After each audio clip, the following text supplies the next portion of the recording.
Iran क्यों लड़ रहा है? वो बच्चा था, गिल्ली में खेल रहा था जब इसके वालिद वालिदा को गिरफ्तार किया गया और उसकी बहन को मार दिया। वो खेलते हुए भाग गया, वरना इसे भी मार दिया जाता। बीजिंग की एक गिल्ली से भागने वाले इस बच्चे का नाम शी जिनपिंग है। इसने जिंदगी के मुश्किल मराहिल बचपन में देखे। वो दिन भर खेतों में काम करता और रात को गार में सोता। चंद साल बाद बीजिंग वापस आया और सियासत शुरू की। चीन की सदारत तक पहुंचने के लिए इसे कई मराहिल से गुजरना पड़ा। उन मराहिल पर कई कालम लिखे जा सकते हैं, मगर मैं यहाँ सिर्फ एक बात लिखकर ईरान इसराइल की बात शुरू कर दूंगा। 1979 में शी जिनपिंग की शादी एक सिफारतकार की बेटी से हुई, मगर ये शादी 2-3 साल में ख़त्म हो गई। वो खातून तलाक के लिए अदालत पहुंची तो जज ने मुख्तलिफ सवाल कर डाले। खातून ने तमाम सवालों के जवाब 1-2 जुमलों में दिए। कहने लगे, मुझे उनसे कोई शको नहीं है, ये मेरी हर ज़रूरत का ख्याल रखते हैं। बस एक ही शको है, ये शख्स बोलता नहीं, हर वक्त सोचता रहता है मैं किससे बातें करूं। यूं चुप रहने पर, खामोशी के सबब, हर वक्त सोचते रहने की वजह से शी जिनपिंग की पहली शादी का खात्मा हो गया।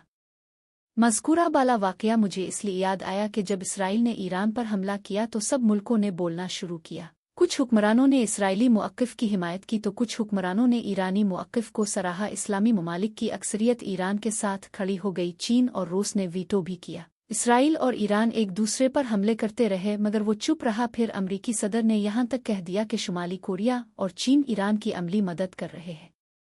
इसी दौरान फ्रांस, बरतानिया और जर्मनी के ईरान के खिलाफ लहजे तल्ख हो गए। फिर अमरीकी सदर की तरफ से भी धमकी सामने आई। ईरानी क़यादत इस दौरान इस्तिकामत से खड़ी रही। जब लफ्ज़ी गोलाबारी उरूज पर पहुंची तो सब हैरान थे कि वो क्यों खामोश है।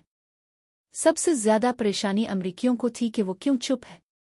फिर एक शाम इसने हैरत में मुब्तला दुनिया को ये कहकर मजीद हैरान कर दिया कि अब दुनिया अमरीका के बगैर भी आगे बढ़ सकती है। वो चुप था तो दुनिया हैरान थी कि चुप क्यों है। वो बोला तो दुनिया हैरान है कर चुप कर गई है। धमकियों वाले खामोश हो गए हैं। ये क्या हो गया है?